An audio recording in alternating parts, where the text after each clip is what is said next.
ইনসাফ জিন্দাবাদ স্লোগানে আরও একটি নতুন রাজনৈতিক দলের আত্মপ্রকাশ ঘটেছে। তবে ঘোষণা করা হয়নি কোনো কমিটি।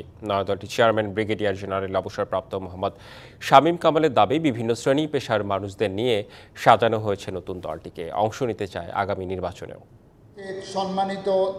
বৈষম্যহীন ও ন্যায্যতা এবং মেধার ভিত্তিতে একটি আদর্শ, মানবিক ও কল্যাণকর রাষ্ট্র গড়ে তোলার লক্ষ্যে আত্মপ্রকাশ করেছে নতুন রাজনৈতিক দল জনতার দল।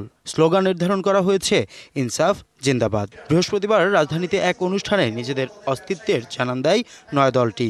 উৎসবে খুশি হবে নগদে বেশি, কারণ ঘন্টায় ঘন্টায় আছে গিফট জেতার সুযোগ। অনেক আছে, তার মধ্যে আমরা একটা সেক্টর, বিশেষ করে প্রায় জেলা ভিত্তিক 73টা এনজিও প্রধান মিলিয়ে আমরা একটি রাজনৈতিক প্ল্যাটফর্ম তৈরি করব। তারা বলেছেন, সংসদ নির্বাচনে অংশ নিতে চায় নতুন দলটি। আদর্শ রাষ্ট্র ব্যবস্থা গঠন করার প্রতিশ্রুতি দলটির চেয়ারম্যানের। আমরা সকল ভালো মানুষকে আহ্বান করতে চাই, আপনারা যারা সব শিক্ষিত দেশপ্রেমিক আপনারা অবদান রাখতে পারেন। এরপরে আমাদের যে নৈতিক কমিটি আছে সেখানে আমরা আলোচনা করব। জোট অনেক দূরের কথা, সেটা মনে হয় এখনো সময় হয়নি।